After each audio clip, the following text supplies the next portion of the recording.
we now discuss module 3 of chapter 4. The title is Multi-Valued Functions 1. Generalization of the concept of a function is the multi-valued function. This type of functions take more than one values for each values of z in the domain of definition.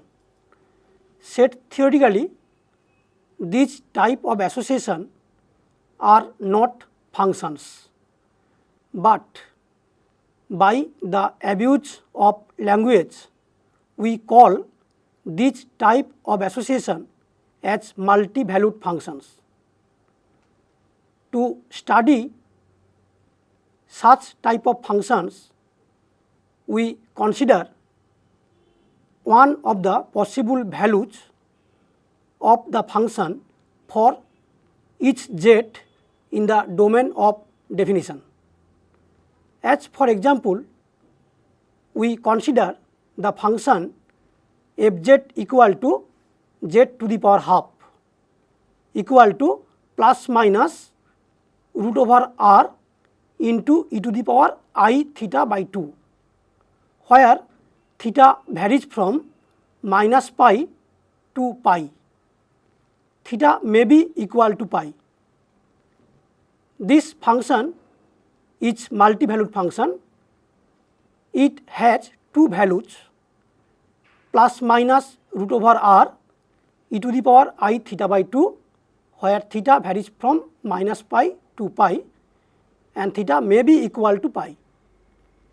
If we consider the positive values of root r, and if we write w equal to fz equal to root over r into e to the power I theta by 2, then the function becomes single valued in the specified domain of definition.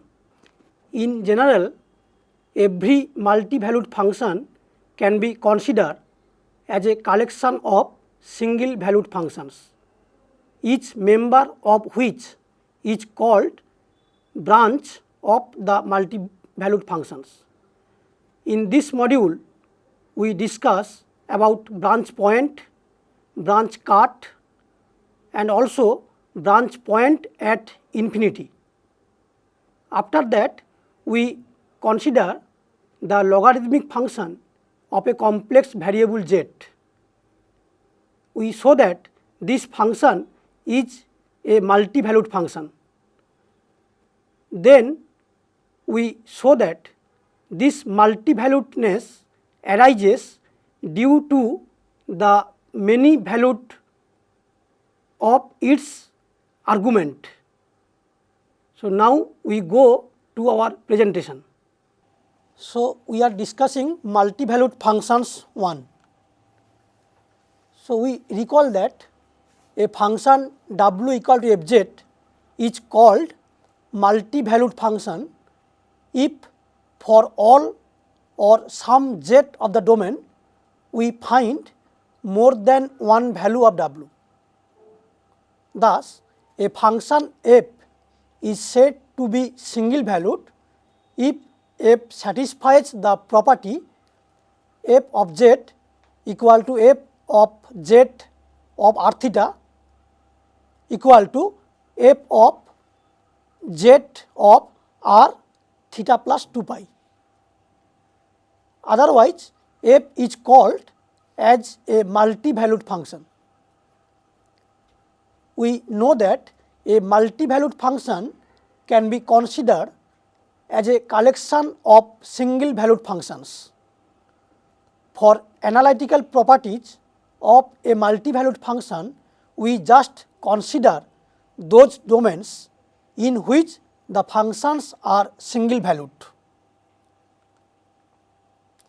So now we define branch. By branch of a multi-valued function fz defined on a domain D1, we mean a single valued function g of z which is analytic in some subdomain D subset of D1 at each point of which G is one of the values of F. Now, branch point and branch line. A point Z equal to alpha is called a branch point of a multi-valued function fz if the branches of fz are interchanged when z describes a closed path about the point alpha. We consider the function w equal to z to the power half. Suppose that we allow z to make a complete circuit around the origin in the anti-clockwise sense starting from the point P. Thus, we have z equal to r e to the power I theta and w equal to root over r into e to the power I theta by 2. So that at the point P, theta is equal to beta and w is equal to root over r into e to the power I beta by 2. So, after a complete circuit back to P, theta is beta plus 2 pi and therefore, w is equal to root over r into e to the power I by 2 into beta plus 2 pi, and that is obviously equal to minus root over r into e to the power I beta by 2.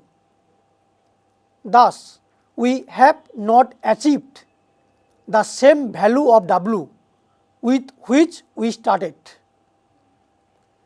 By making a second complete circuit back to P, that is when theta is beta plus 4 pi, then we have w is root over r e to the power I by 2 into beta plus 4 pi, and that is equal to root over r into e to the power I beta by 2, which is the original value of w with which we started.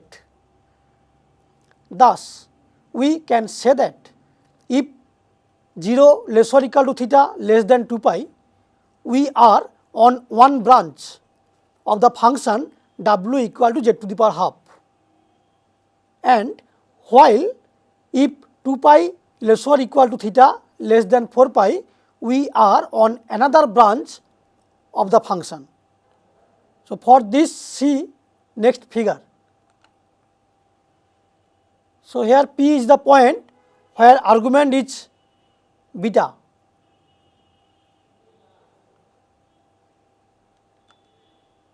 So, we note that each branch of the function w equal to z to the power half is single valued. In order to keep the function single valued, we set up an artificial barrier such as OQ, where Q is at infinity. Though any other line from O can be considered, which we agree not to cross. This barrier is called a branch line or branch cut, and the point O is called a branch point. In this case, the point z equal to 0 is the only finite branch point, since a circuit around any point other than z equal to 0 does not give different values of w. Similarly, it can be shown that the function fz equal to z minus 1 to the power half has a branch point at z equal to 1, and the function fz equal to z plus 1 to the power half has a branch point at z equal to minus 1.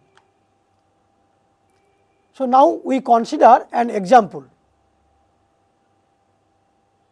consider the function w equal to fz equal to z square plus 1 to the power half, so that the points z equal to plus minus I are branch points of fz. So also that a complete circuit around both the branch points produces no change in the branches of fz. So solution. So here w equal to fz equal to z square plus 1 to the power half, that is equal to z plus I into z minus I to the power half.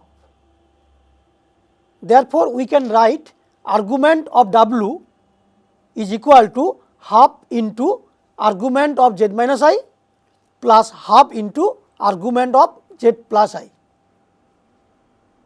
So this shows that change in argument w is equal to half into change in argument z minus I plus half into change in argument of z plus I.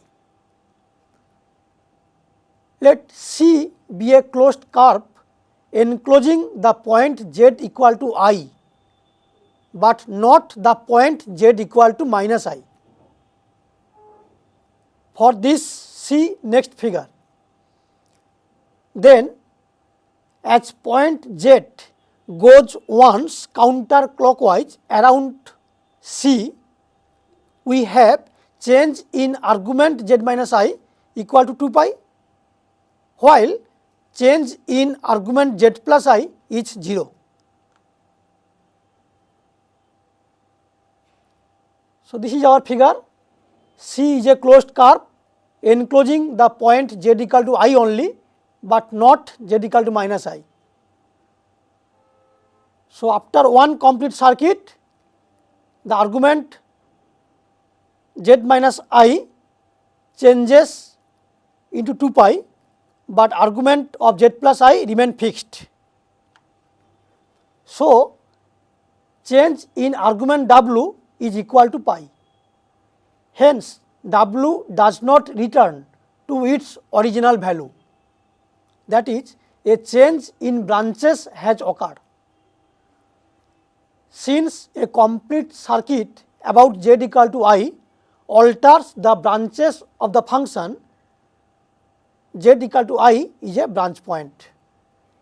Similarly, if we consider that C is a closed curve enclosing the point z equal to minus I, but not the point z equal to I, it can be shown that z equal to minus I is also a branch point. So next, if C encloses both the branch point z equal to I and z equal to minus I, then as point z goes counterclockwise around C, we have change in argument z minus I is 2 pi, and also change in argument z plus I is 2 pi. Therefore, change in argument w is equal to 2 pi. Hence, w return to its original value, that is, no change in branches has occurred. Hence, a complete circuit around both the branch points produces no change in the branches of fz. So, an alternative method, we suppose that z minus I equal to r1 into e to the power I theta 1 and z plus I equal to r1 e to the power I theta 2. Then w equal to r1 r2 e to the power I theta 1 plus theta 2 to the power half, that is equal to root over r1 r2 into e to the power I theta 1 by 2 into e to the power I theta 2 by 2. Suppose that we start with a particular value of z corresponding to theta 1 equal to alpha 1 and theta 2 equal to alpha 2. then W becomes root over R1 R2 into e to the power I alpha 1 by 2 into e to the power I alpha 2 by 2. As Z goes once counterclockwise around Z equal to I, theta 1 increases to alpha 1 plus 2 pi, while theta 2 remains, that is theta 2 is equal to alpha 2. Therefore, W is equal to root over R1 R2 into I alpha 1 plus 2 pi by 2 into e to the power I alpha 2 by 2, which gives equal to minus root over R1 R2 e to the power I alpha 1 by 2 into e to the power I alpha 2 by 2. This shows that we do not obtain the original value of W, that is, a change of branches has occurred. Therefore, Z equal to I is a branch point. Similarly, it can be proved that Z equal to minus I is also a branch point. And in second case, when the curve C encloses both I and minus I, theta 1 increases from alpha 1 to alpha 1 plus 2 pi and theta 2 increases from alpha 2 to alpha 2 plus 2 pi. Therefore, W is equal to root over R1 R2 into e to the power I by 2 alpha 1 plus 2 pi into e to the power I by 2 alpha 2 plus 2 pi, that is equal to root over R1 R2 e to the power I alpha 1 by 2 into e to the power I alpha 2 by 2. This shows that we obtain the original value of W, that means no change of branches has occurred. So, this completes our solution. So, now we consider another example. Discuss the multivaluedness of the function fz equal to z square minus 1 to the power half and introduce cuts to obtain single valued branches. So, we assume that z minus 1 equal to r1 e to the power I theta 1 and z plus 1 equal to r2 e to the power I theta 2. Then W becomes r1 r2 into e to the power I theta 1 plus theta 2 to the power half, that is equal to root over r1 r2 into e to the power I theta 1 by 2 into e to the power I theta 2 by 2. Suppose that we start with a particular value of z for which theta 1 is alpha 1 and theta 2 is alpha 2.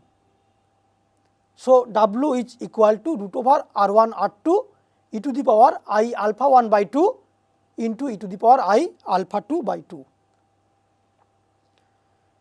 As z goes once counterclockwise around z equal to 1, theta 1 increases to alpha 1 plus 2 pi, while theta 2 remains the same, that is theta 2 equal to alpha 2. Therefore, W equal to root over r1 r2 e to the power I alpha 1 plus 2 pi by 2 into e to the power I alpha 2 by 2, and that is equal to minus root over r1 r2 e to the power I alpha 1 by 2 e to the power I alpha 2 by 2. Hence, we see that we do not obtain the original value of the W, that is, a change of branches has occurred. Therefore, z equal to 1 is a branch point. Similarly, it can be shown that z equal to minus 1 is another branch point of fz. In order to obtain single valued branches, we introduce two different set of branch cuts and see figure 3. So, here we consider two different type of branch cuts.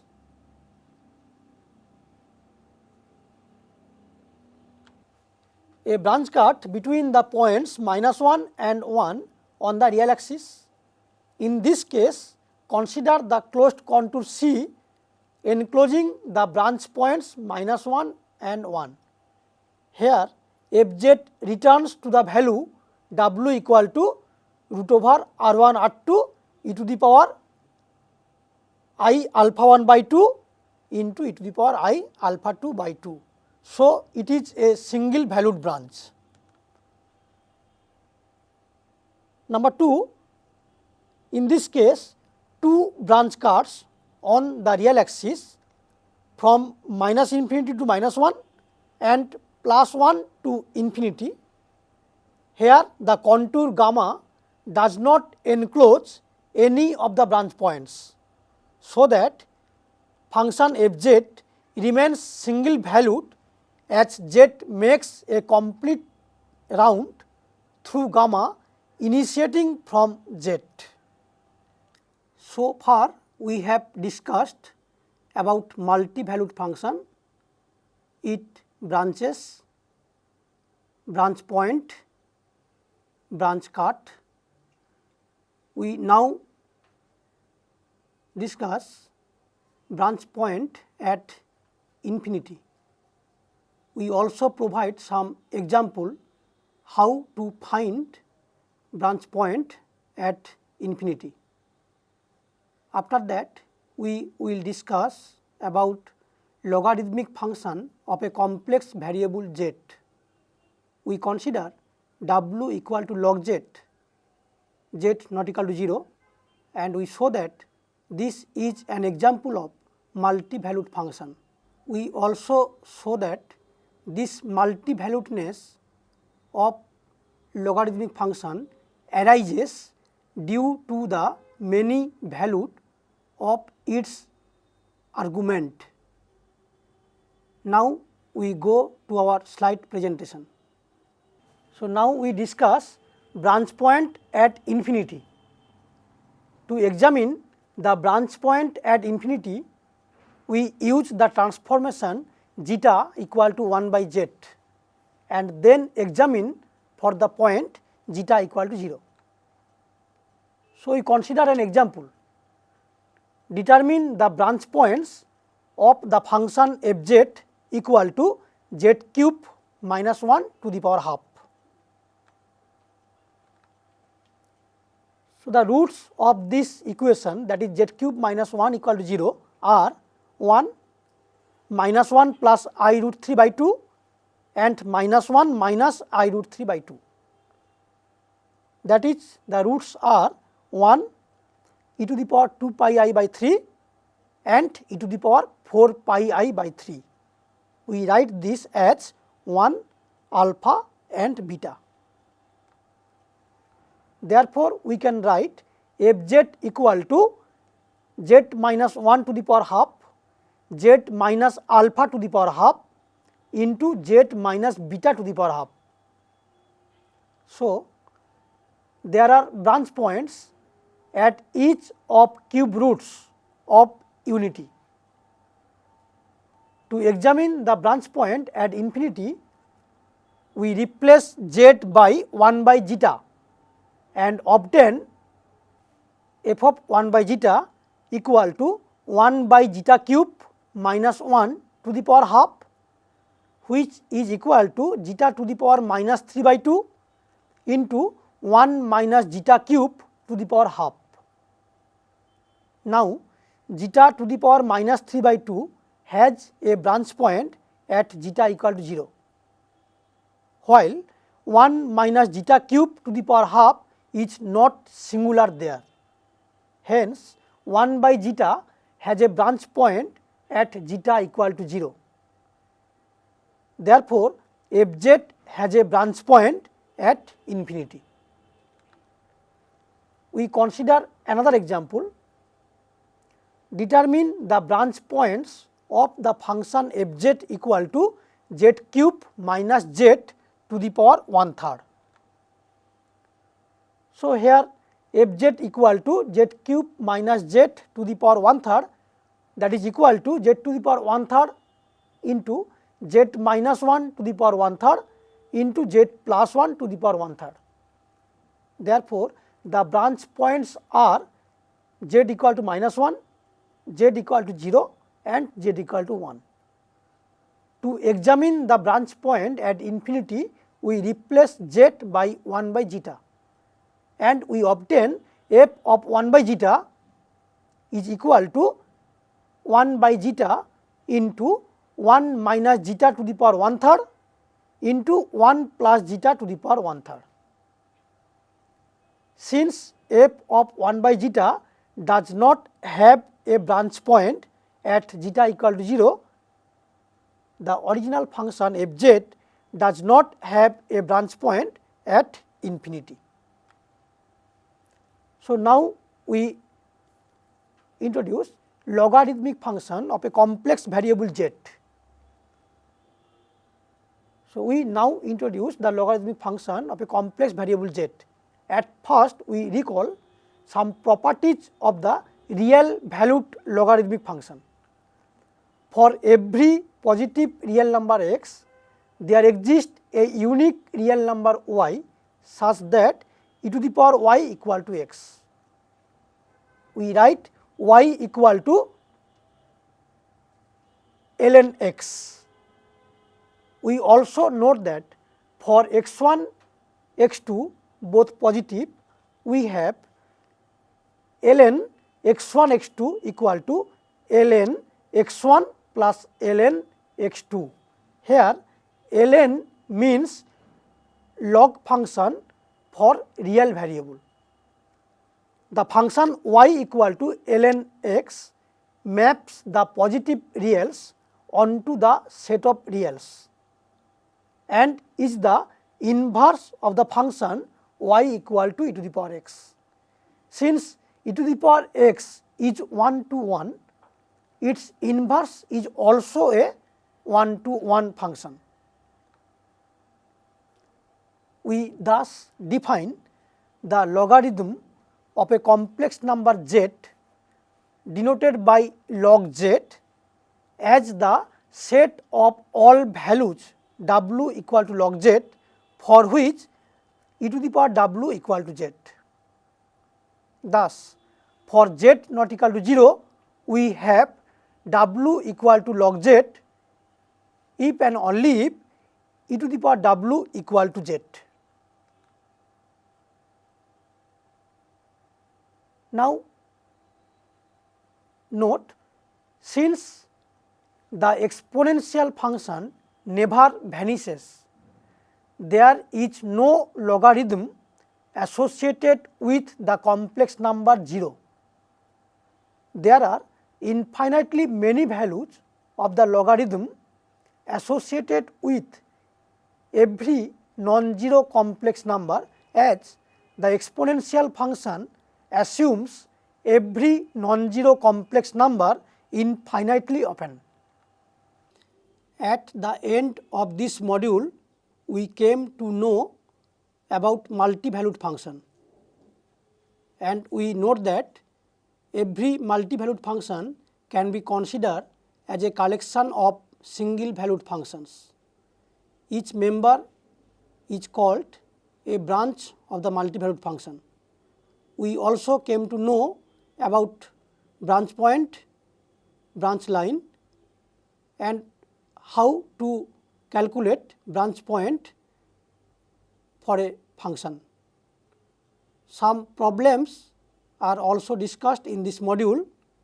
For more problem, you can see the self-assessment part, and for more details of this module, you can consult any reference books. This ends module 3 of chapter 4.